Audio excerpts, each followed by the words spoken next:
James Webb telescope ने सबसे पुरानी गैलेक्सी को खोजा। जेम्स वेब टेलीस्कोप ने मल्टीवर्स की थ्योरी को प्रूव किया और हमारे ब्रह्मांड में एलियंस के होने के सबूत भी दिए। और रिसेंटली उसने जुपिटर से रिलेटेड बहुत सारे राजों से पर्दा उठाया है। लेकिन अब आप ये सोच रहे होंगे कि जुपिटर के बारे में तो हमें पहले से ही सब कुछ पता है, जैसे कि जुपिटर हमारे सोलर सिस्टम का सबसे पुराना और सबसे बड़ा ग्रह है। लेकिन क्या आप जानते हैं जुपिटर पर भी अर्थ की तरह अरोरास बनते हैं?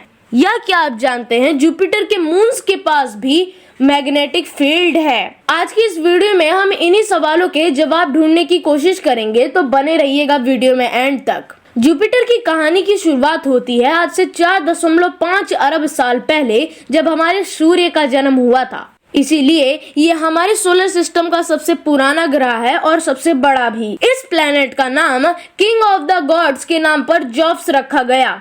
लेकिन हम हजारों सालों से भले ही जुपिटर के बारे में जानते हो, लेकिन अभी तक हमें ये नहीं पता था कि जुपिटर का कोर कैसा है, सॉलिड या फिर लिक्विड से भरा। इसीलिए 5 अगस्त 2011 को जूनो स्पेसक्राफ्ट को जुपिटर की स्टडी करने के लिए उसके ऑर्बिट में भेजा। लेकिन अपने 10 साल के सफर में भी वो जुपिटर के बारे में ज्यादा जानकारियां जुटा नहीं पाया, जिसकी वजह से नासा को हबल स्पेस टेलीस्कोप, जेमिनी अर्थ ऑब्जर्वेटरी और रिसेंटली में ही बने जेम्स वेब टेलीस्कोप जैसी एडवांस टेक्नोलॉजी का यूज करना पड़ा। शुरुआत में जूनो और हबल स्पेस टेलीस्कोप अपनी यूवी एंड विजिबल लाइट के डिटेक्टर्स की मदद से केवल जुपिटर के सरफेस को ही स्टडी करने में कामयाब हो पाए। लेकिन अब जेम्स वेब टेलीस्कोप इसी इंफ्रारेड टेक्नोलॉजी की मदद से स्पेस और जुपिटर की निगरानी कर रहा है।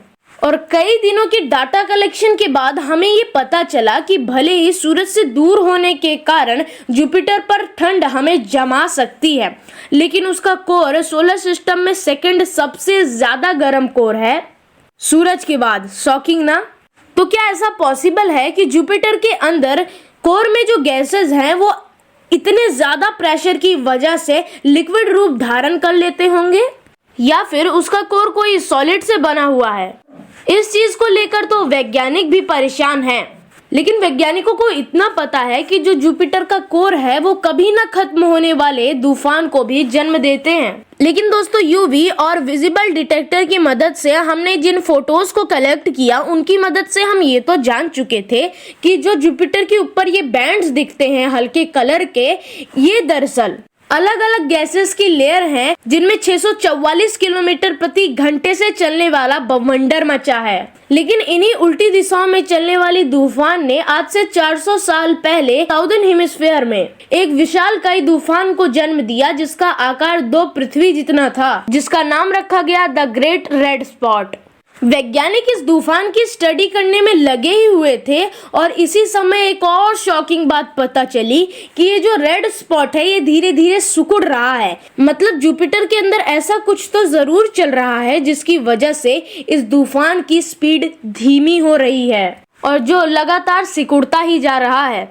और अगर हम इस चीज को जान ले तो जो धरती पर घातक तूफान आते हैं उनसे भी इंसानी प्रजाति को बचाने के लिए हम इस्तेमाल कर सकते हैं। अब इन फोटोज को ही देख लीजिए, जिन्हें जेम्स वेब टेलीस्कोप ने अपने नियर इंफ्रारेड कैमरे से खींचा है। और सिर्फ इसी एक इमेज के अंदर 3 अलग अलग कलर फिल्टर्स की मदद से जुपिटर पर मौजूद कई राजों से पर्दा उठाया गया है। फर्स्ट ऑफ ऑल, जो इस इमेज में रेड फिल्टर है वो जुपिटर के ऊपरी सतह पर मौजूद चीजों को आइडेंटिफाई करता है, जैसे कि अमोनिया और आइस क्रिस्टल से बने धुंधले बादल, और उनके ऊपर अरोरास चमकते हैं। जैसा कि मैंने आपको पहले ही बताया कि धरती की तरह जुपिटर पर भी अरोरास चमकते हैं। इनफैक्ट जुपिटर पर तो मौजूद इतने पावरफुल अरोरास होते हैं और लगातार चलने वाले, जिनकी मदद से आप 100 टेरावाट की बिजली को उत्पन्न कर सकते हो। और मैं आपको बता दूं कि ये इतनी बिजली है कि मैक्सिको जैसे देशों की 100 साल की बिजली की खपत पूरी हो जाए। लेकिन सवाल तो ये उठता है कि हम जुपिटर के मुकाबले ज्यादा करीब हैं सूर्य के, बावजूद इनके इतने तीव्र अरोरास पैदा करने वाले सोलर फ्लेयर्स नहीं पहुंचते।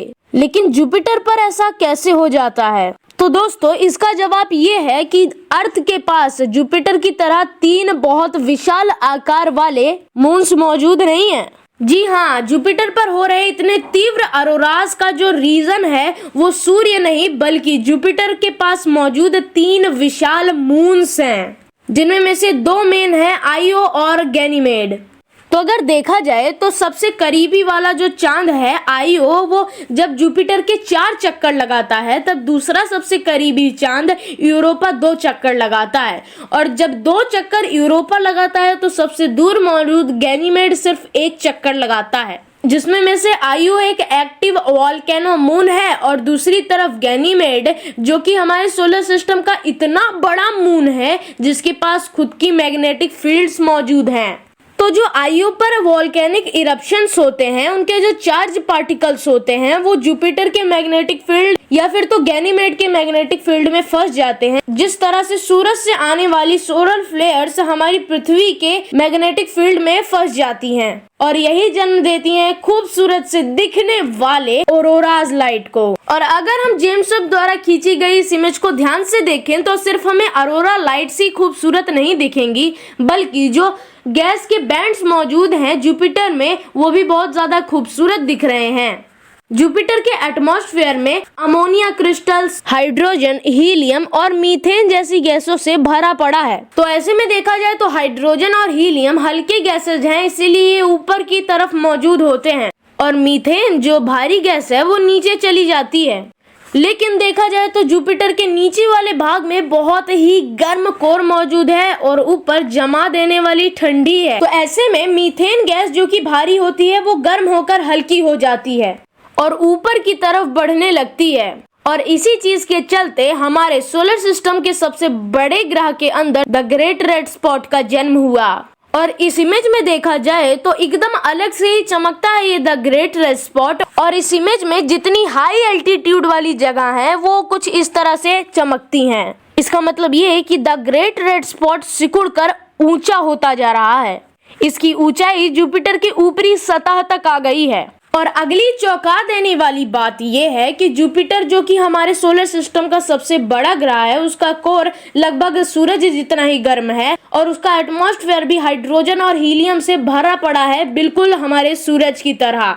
तो क्या जब हमारा सोलर सिस्टम बन रहा था तो इसके 1% भी चांस थे कि आज हमारे पास एक नहीं बल्कि 2-2 सूरज होते? अगर आपको भी ऐसा लगता है तो आप बिल्कुल गलत हो। दरअसल सोलर सिस्टम को बनाने में तो शायद सूरज से भी ज्यादा जुपिटर का योगदान है, क्योंकि वो हमेशा से ही बहुत बड़े एस्ट्रॉइड जो कि हमारे सोलर सिस्टम को तबाह कर सकते थे, उनको अपने ग्रेविटेशनल फोर्स की वजह से अपने पास ही बांधे रखता है। लेकिन इतना मास गेन करने के बावजूद भी जुपिटर की जगह ही ऐसी थी कि वो ज्यादा मास गेन नहीं कर पाया। और अगर जुपिटर को एक छोटा सा भी सितारा बनना है तो उसको आज के मुकाबले 85% ज्यादा मास गेन करना पड़ेगा। या फिर अगर जुपिटर को एक बुझा हुआ सितारा भी बनना है तो उसको 15% ज्यादा मास तो गेन करना ही पड़ेगा। या फिर अगर हमारे सोलर सिस्टम में मौजूद सभी एस्ट्रॉइड को जुपिटर निगल ले तब भी वो एक बुझा हुआ सितारा नहीं बन पाएगा। तो आज के समय पर यह मानना कि जुपिटर एक बुझा हुआ सितारा था, ये बस एक पास्ट का मिथ है। इन सभी चीजों के लिए हमें जेम्स वेब टेलीस्कोप का शुक्रिया अदा करना चाहिए, जिसके चलते हम जुपिटर से रिलेटेड इतने मिसकंसेप्शंस को क्लियर कर पाए। तो गाइज आज के वीडियो में बस इतना ही। आशा करता हूँ कि जुपिटर से रिलेटेड सारी जानकारियाँ आपको पसंद आई होगी, और अगर ऐसा है तो इस वीडियो को लाइक और चैनल को सब्सक्राइब कर नीचे कमेंट्स में अपना सोलर सिस्टम का फेवरेट प्लैनेट जरूर बताइएगा। तो मैं मिलता हूँ आपसे किसी और वीडियो में किसी और नए टॉपिक के साथ। तब तक के लिए जय हिंद।